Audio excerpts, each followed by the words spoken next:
بہت سخت بیمار ہے، پانی پڑھ کر کے پھکوا رہے. یہ ساری مصیبتوں کے وقت آپ قرآن یا عبادت کی طرف جا رہے ہیں، سجدہ کر رہے ہیں. لیکن کبھی شادی ہو رہی ہے گھر میں، بچے کا عقیقہ ہو رہا ہے، ولیمہ ہے، منگنی ہے، ان سب مواقع پر جو خوشیوں کے ہیں کب قرآن خوانی ہوتی ہے؟ کب قرآن پڑھا جاتا ہے؟ کیا رب ذوالجلال کی بارگاہ میں پہلے سے کوئی شکرانے کی محفل ہوتی ہے؟ بہت کم دیکھا گیا. موت پر، غم پر، بیماری پر دعائیں مانگی تو ضرور جاتی ہیں، قرآن پڑھا تو جاتا ہے، لیکن خوشیوں کے موقع پر بندہ بھول جاتا ہے. اسی لیے صوفیاء اکرام نے فرمایا شکر جو ہے یہ مشکل ہے، اور منافق شکر نہیں کر سکتا. یہ مومن کو عطا کی ہوئی نعمت ہے شکر کرنا. شکر کیسے کریں گے آپ؟ شکر کے بہت سارے طریقے ہیں. صرف یہ نہیں ہے کہ زبان سے کہہ دیا الحمدللہ، بلکہ تمہارے ہاتھ و پیر بھی شکر بجا لاتے ہیں، تمہاری زبان بھی اور تمہارا دل بھی. تینوں طریقے ہیں شکر کے. کسی کی زبان چلتی ہی نہیں تو کیا وہ شکر گزار نہیں ہے؟ لیکن اگر اللہ رب العزت کے حوالے اپنے آپ کو کر دیا، دل سے وہ کہتا ہے کہ مولا میرا کچھ نہیں، سب تیرا ہے، وہ دل سے کہہ رہا ہے، اس کے دل کا شکر ہے. وہ ہاتھ اور پیر اگر عبادت کے لیے اٹھاتا ہے تو یہ ہاتھوں اور پیروں کی طرف سے اللہ کا شکر ہے، اور پھر زبان سے اگر کہتا ہے تو یہ زبان کا شکر ہے. الحمدللہ. اور میرے عزیزوں، اللہ تبارک و تعالیٰ کو شکر ہی پسند ہے. اور شکر کا جو سب سے بہترین لفظ ہے وہ کیا ہے؟ شکر کرنے کا اللہ کا سب سے بہترین لفظ کیا ہے؟ الحمدللہ. یہی ہے نا.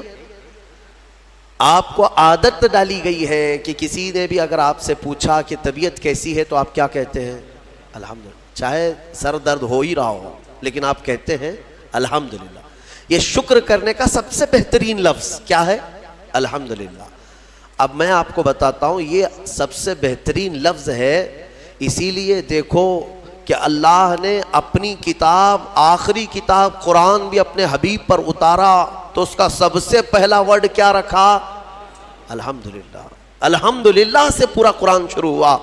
پھر تم اگر مولا کی بارگاہ میں عبادت کے لیے کھڑے ہوئے، نماز کے لیے رکعت باندھے، امام اگر کہیں سے جہر میں شروع کیا تو کہاں سے؟ نماز میں بھی اگر امام قرات شروع کرتا ہے تو کہاں سے شروع کرتا ہے؟ الحمدللہ سے ہی شروع کرے گا. میرے عزیزو، اتنا ہی نہیں بلکہ روایتیں ملتی ہیں کہ آدم علیہ السلام کو جب پیدا کیا گیا اور ان کے جسم میں روح ڈالی گئی، آپ کو چھینک آئی، سب سے پہلے آپ کی زبان سے نکلا الحمدللہ. اس سے اندازہ کرو کہ میرا مولا شکر پسند کرتا ہے، شکر پسند کرتا ہے. اسی لیے 30 سے زیادہ مرتبہ تم سے پوچھ رہا ہے مولا کون کون سی نعمتوں کو جھٹلاؤ گے؟ تم اللہ رب العزت کے آگے سرنڈر ہو جاؤ، سپرد ہو جاؤ کہ مولا نہیں، میں تیری کسی نعمت کا انکار نہیں کرتا. تمہیں اندازہ بھی نہیں ہے تمہارے پاس نعمتیں کیا کیا مولا نے دیا ہے، تمہیں اندازہ بھی نہیں ہے. وَإِن تَعُدُّوا نِعْمَةَ اللَّهِ لَا تُحْصُوهَا. اللہ فرماتا ہے اگر تم گننا چاہو گے اللہ کی نعمتیں ہرگز گن نہیں سکو گے. کیسے گنیں گے؟ ایک بزرگ نے لکھا ہے کہ اگر کوئی طے کر لیا، توجہ چاہتا ہوں، شیخ سعدی رحمۃ اللہ علیہ کے حوالے سے یہ بات ملتی ہے، کسی نے طے کر لیا کہ میں اللہ کی ساری نعمتوں کا شکر بجا لاؤں گا، اس نے جو بھی میری نعمتیں دی ہیں سب نعمتوں کا میں شکر بجا لاؤں گا. ٹھیک ہے، تمہاری زبان اللہ نے دیا ہے، یہ ایک نعمت ہے. ناک نعمت ہے، کان نعمت ہے، آنکھ نعمت ہے، ہاتھ ہیں، انگلیاں ہیں، پورے جسم میں ایک ایک عضو اللہ کی نعمت ہے.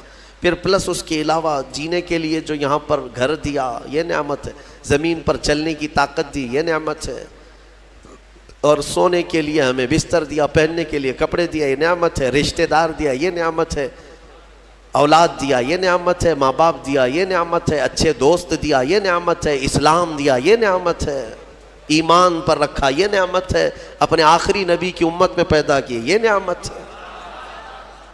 یہ ہزاروں نعمتیں ہیں. لیکن اگر تم چلو طے کر لیتے ہو کہ میں اللہ کی ساری نعمتوں کا ایک ہی بات دیگرے شکر بجا لاؤں گا، اے اللہ تو نے مجھے زبان دی الحمدللہ، تو نے مجھے ناک دی الحمدللہ، سب نعمتوں کا شکر کرنے کا اگر کسی نے ارادہ کر لیا تو شیخ سعدی فرماتے ہیں تو پہلے وہ بیٹھ جائے، اس کو اللہ نے جو سانسیں دی ہیں نا یہ سب سے بڑی نعمت ہے۔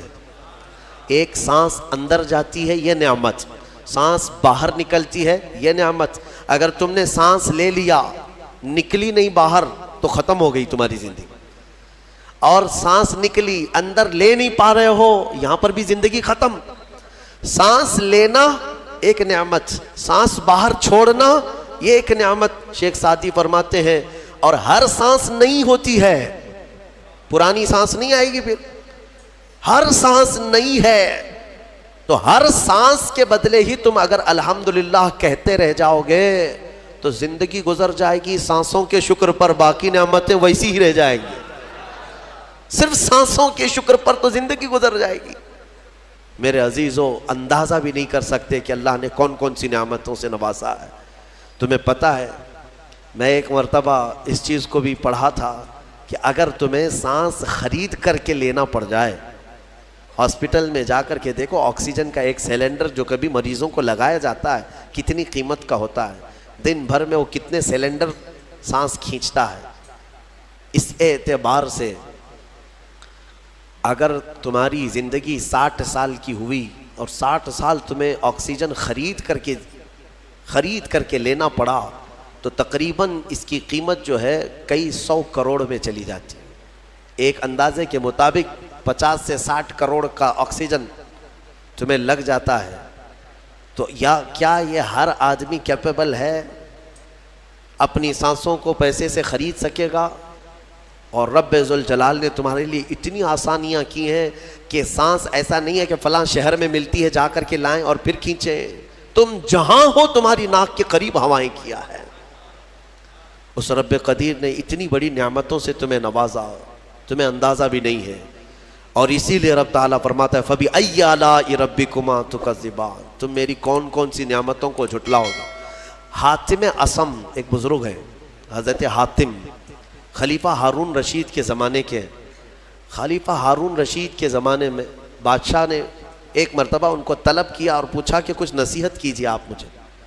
وہ اکثر بڑے بڑے علماء کو دربار میں بلاتا اور نصیحت حاصل کرتا۔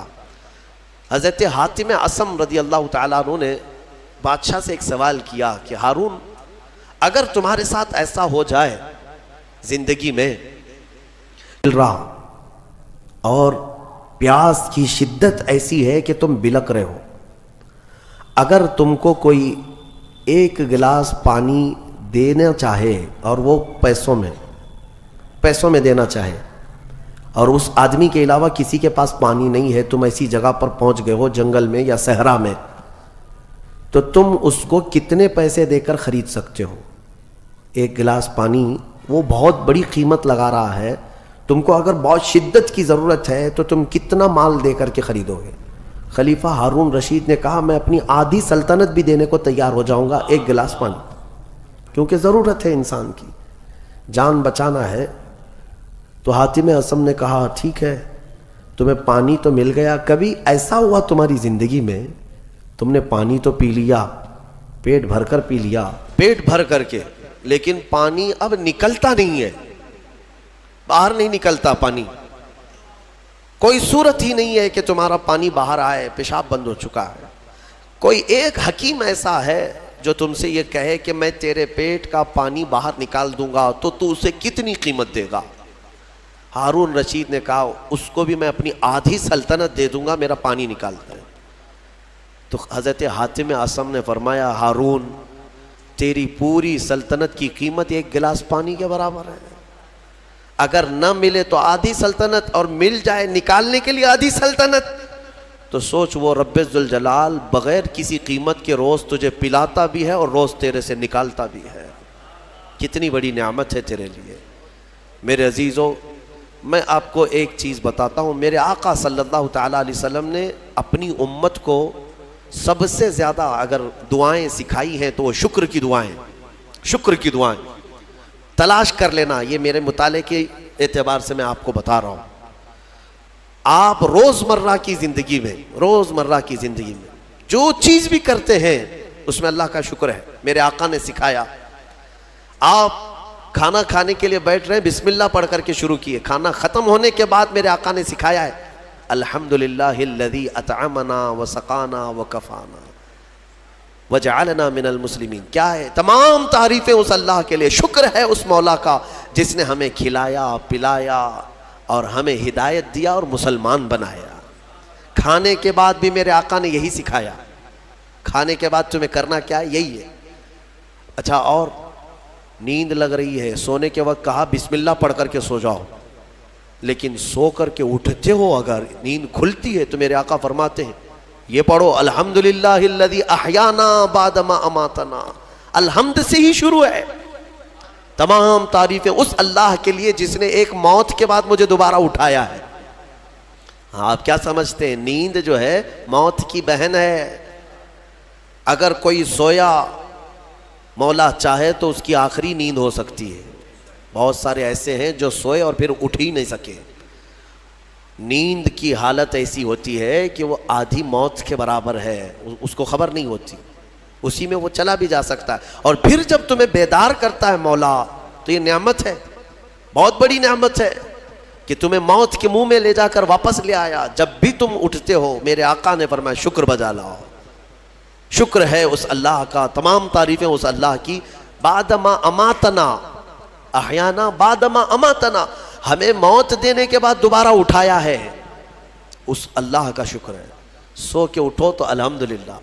اتنا ہی نہیں میرے عزیزوں، میرے آقا صلی اللہ تعالیٰ علیہ وسلم فرماتے کپڑا اگر پہن لیا تو بھی پڑھو الحمدللہ الذی کسانی ھذا.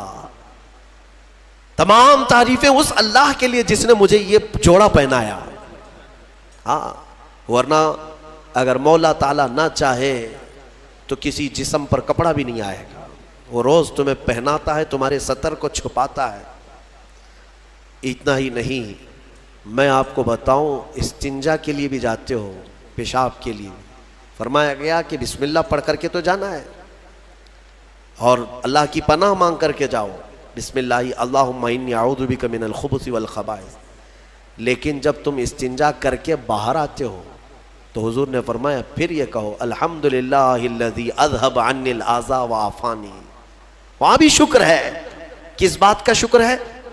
تمام تعریفیں اس اللہ کی، اس کا شکر ہے جس نے اذیت دینے والی، تکلیف دینے والی چیز کو میرے جسم سے دور کیا. تمہیں اندازہ ہے زہر ہے یہ جو اندر استنجا جمع ہو جائے تو آسانی سے آج پیشاب کر لیتے ہو، آسانی سے آج تم حاجت کر لیتے ہو، پخانہ ہو جاتا ہے. تو اس کو یوں مت سمجھ لینا کہ تمہارا کمال ہے، یہ رب تعالیٰ کی ہزار نعمتوں میں سے ایک نعمت ہے. اگر پیشاب تمہارا رک گیا، کڈنی کام کرنا چھوڑ دیتی ہے. آج جاؤ ہاسپٹلوں میں دیکھو ڈائلیسس کی مشینوں پر کتنے مریض سوئے ہوئے ہیں. تمہیں پتہ ہے پیشاب اگر نہیں نکلتا تو آج کے زمانے میں نیا ایک علاج ہے. ڈاکٹرز کیا کرتے ہیں کہ پانی جو ہے یہ پیشاب پورا خون میں مل جاتا ہے اور زہر بنتا ہے جسم میں. اگر ایک دن پیشاب نہیں ہوا تو پانی تمہارا جسم میں بھر جائے گا. اسی کو کریٹینن کا لیول بڑھنا کہتے ہیں. زہر بھر جاتا ہے. اب اس کو نکالیں کیسے؟ باہر آتا نہیں. ڈاکٹر اس کے لیے ڈائلیسس کی مشین اس کو لٹاتے ہیں. کیا کرتے ہیں؟ بڑی موٹی موٹی 2 سوئیاں یہاں حلق میں ڈالتے ہیں گردن کے پاس، یا پھر ہاتھ سے ایک پائپ جسم کا پورا خون نکالتا ہے اور مشین میں ڈالتا ہے، اور مشین فلٹر کرتی ہے. دوسرے پائپ سے فلٹر کیا ہوا خون اندر جاتا ہے اور جو پانی ہے وہ مشین نکال کر کے باہر ایک ڈبے میں پھینکتی رہتی ہے. میرے عزیزو، میں نے اپنی آنکھوں سے دیکھا ہے ایک بار ڈائلیسس کرنے کے لیے 4 گھنٹے لگتے ہیں. 4 گھنٹے لگتے ہیں. اور کئی مریض ایسے ہیں جن کو ہفتے میں 3 مرتبہ یہ کرنا پڑتا ہے، اور ڈاکٹر ان کو 1 بوتل پانی دیتا ہے. لمیٹڈ پانی پینا، پورے 2 دن میں 1 لیٹر سے زیادہ پانی مت پیو. اللہ چاہ کر کے وہ پانی نہیں پی پاتے، چمچ سے پانی پیتے ہیں، ڈھکن سے پانی پیتے ہیں کہ زیادہ ہو گیا تو جسم میں نکلنے کی جگہ نہیں ہے. خیر، یہ تو ڈاکٹرز نے پیشاب نکالنے کے طریقے تو اپنا لیے میرے عزیزوں، لیکن اگر پخانہ نہیں نکلا تو اب تک اس کے علاج بھی نہیں ملتے. کھا لیا آپ نے، اگر یہ غلاظت نہیں نکل پائی تمہارے اندر تو پورے جسم میں یہ زہر بن کر کے پھیل جائے گا، موت کا سبب بن جاتا ہے۔ جب ہم بیت الخلاء میں جاتے ہیں اور پیشاب پاخانہ کر کے نکلتے ہیں تو تمہیں کیا لگتا ہے؟ میرے عزیزو، یہ اللہ کی ہزارہ نعمتوں میں سے ایک نعمت ہے کہ اذیت دینے والی چیز کو اس نے ہمارے جسم سے ہٹایا ہے۔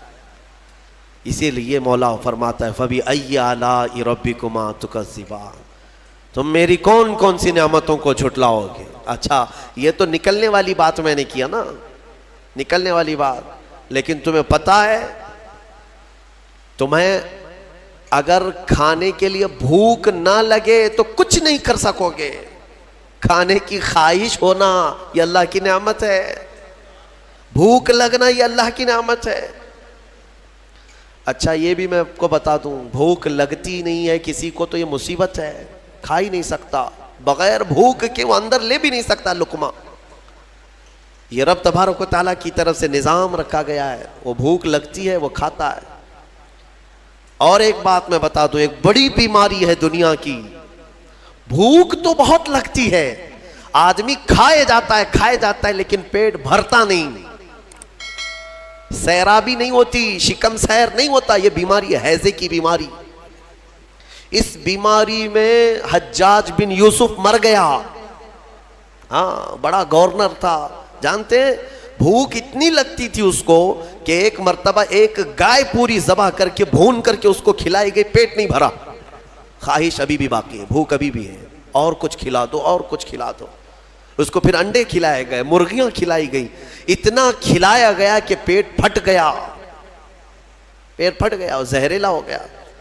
آپ کو کیا میں بتاؤں، پیٹ 4 لقمے کھانے کے بعد، کسی کو 10 لقمے کھانے کے بعد ایسا لگتا ہے نا پیٹ بھر گیا، الحمدللہ پیٹ بھر گیا ہے۔ یہ جو شکم سیر آپ کو لگتا ہے یہ اللہ کی نعمت ہے۔ کچھ لوگوں کو یہ بیماری ہے کہ تم ان کو 4 کلو بھی اندر کچھ ڈال دو تو یہاں کی جو چاہت ہے وہ نہیں جائے گی، ہاں خواہش نہیں ختم ہوگی۔ اسی طرح پیاس لگنا اللہ کی نعمت ہے، اور پیاس کا بجھ جانا یہ بھی نعمت ہے۔ سکرات کے وقت میں فرمایا گیا اگر ایک ندی پانی بھی اس کو پلایا جائے تو یہ حلق نہیں سوکھے گا، پیاس باقی رہے گی، اور پانی اور پانی اور پانی۔ تم اندازہ کر سکتے ہو ایک گلاس پانی پینے کے بعد اگر ٹھنڈک لگی، ہاں پیٹ بھر گیا، پیاس بجھ گئی، نعمت ہے اللہ کی یہ۔ اور ایک بیماری یہ ہے کہ اس کے اندر ایک بالٹی پانی بھی ڈال دیا جائے تو حلق نہیں سوکھتا، پیاس بجھتی نہیں ہے، پھر زبان چپکنے لگتی ہے، حلق سوکھنے لگتا ہے، یہ بیماری ہے۔ میرے عزیزوں میں تو صرف تمہارے جسم کی نعمتیں گنا رہا ہوں، تمہیں اندازہ بھی نہیں ہے۔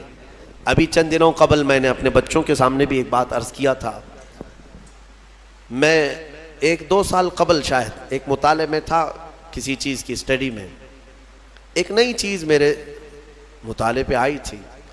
ایک صاحب کئی دنوں سے وہ بیمار رہتے تھے، ان کو ہوتا کیا تھا، چلتے تھے تو اچانک ٹیڑھے ہو جائے اور ایسا لگے کہ دیوار گر رہی ہے، روڈ پہ چلے تو ایسا لگے کہ یہ گاڑی میرے اوپر گرے گی۔ ہاں یہ ایک بیماری ہے۔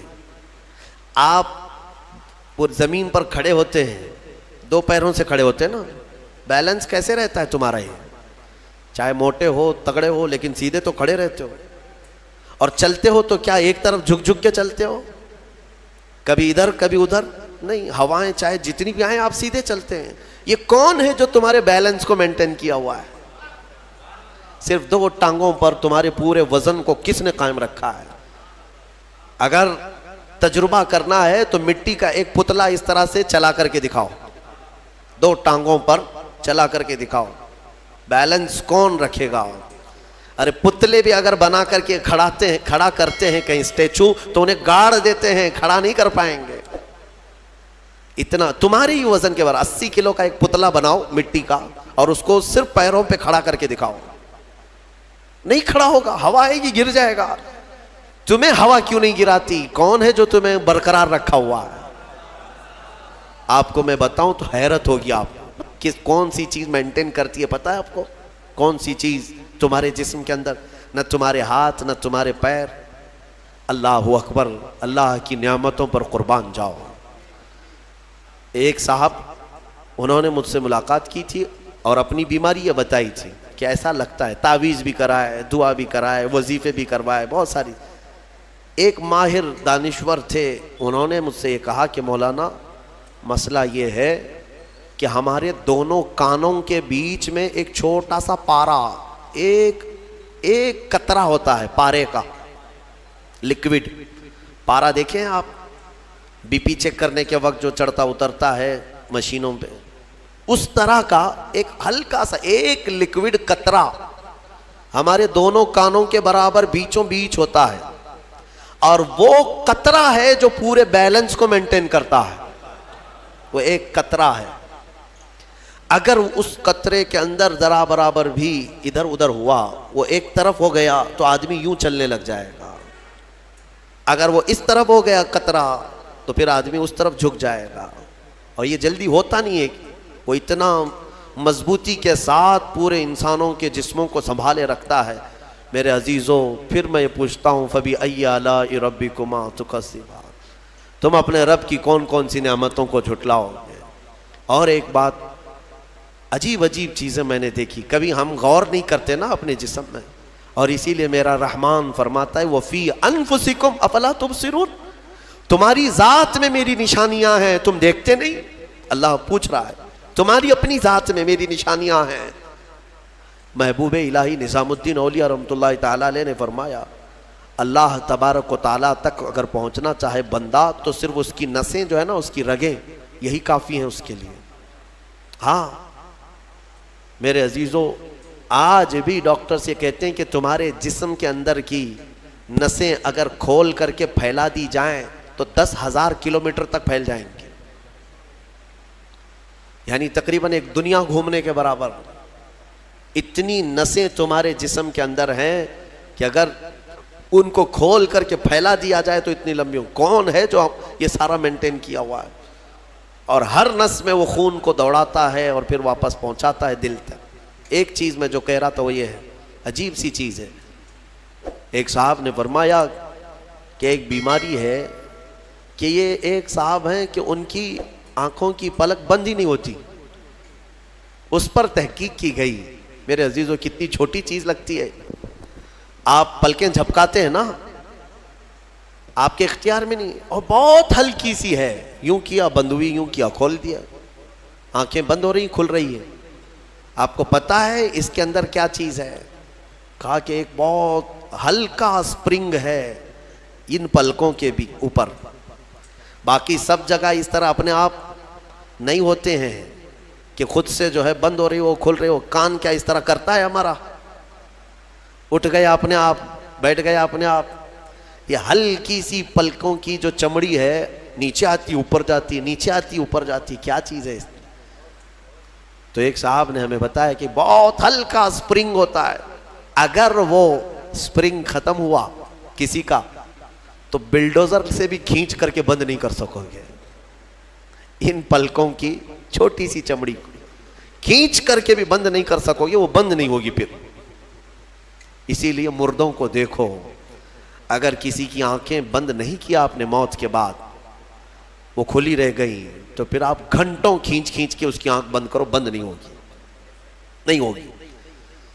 کیونکہ موت کے بعد یہ سارا حصہ ختم ہو گیا. اور مرے ہوئے آدمی کو آنکھیں بند ہے اس کی، آپ نے بند کیا، پھر اس کے 1-2 گھنٹے کے بعد اس کی پلکیں اٹھا کر کے دکھا دو، کھول کر کے دکھا دو اس کی آنکھیں. سارے لوگ مل کر کے بھی اس کی آنکھوں کی پلکوں کو کھول نہیں سکیں گے. میرے عزیزو، ہے تو بہت ہلکی سی چیز، لیکن تمہیں پتا ہے اس کی معنویت کتنی ہے؟ اس کی معنویت کتنی ہے؟ یہ بات میں کیوں کہہ رہا ہوں؟ ایک صاحب کو یہ بیماری کی وجہ سے، اس بیماری کی وجہ سے وہ پاگل ہو گئے. کیا بیماری تھی؟ کہ پلک جھپک نہیں رہی ہے، بند نہیں ہو رہی ہے، اور بند نہیں ہو رہی ہے تو نیند نہیں آتی. جیسے نیند آئے گی تو آنکھوں کا آٹومیٹک بند ہونا ہے، اور آنکھ بند نہیں ہو رہی تو سوئے گا کیسے؟ اور نس ہونے کی وجہ سے وہ مینٹلی ختم ہو گیا، پاگل ہو گیا. اور اب تو شاید مر بھی گیا ہوگا.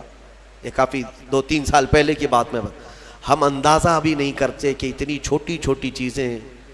میرے عزیزوں، ہمارے بال جو جسم میں ہیں، ایک رواں بھی اس کا بال کا یہ اللہ کی نعمت ہے. آپ دیکھیں ایک بال بھی نکل گیا تو پھوڑی آ جاتی ہے اس کی قیمت بتانے کے لیے کہ یہ یوں ہی اللہ نے نہیں دیا تم کو, یوں ہی نہیں. ایک خاتون کو میں نے دیکھا تھا, چھوٹی سی لڑکی تھی وہ, اس کے صرف یہ آنکھوں کے اوپر کی بھویں نہیں تھی اور بال کچھ بھی نہیں تھے, جس کی وجہ سے وہ اتنی ڈراؤنی لگتی تھی کہ بچے دیکھ کر کے بھاگ جاتے تھے. صرف یہ آنکھوں کے بال نہیں تھے اور وہ چہرہ چھپائی رہتی. بہت بڑی ٹیلنٹڈ بچی, پڑھنے میں لکھنے میں ساری چیزوں میں بہت اچھی, لیکن اس کی وجہ سے وہ چہرہ چھپائی رہتی.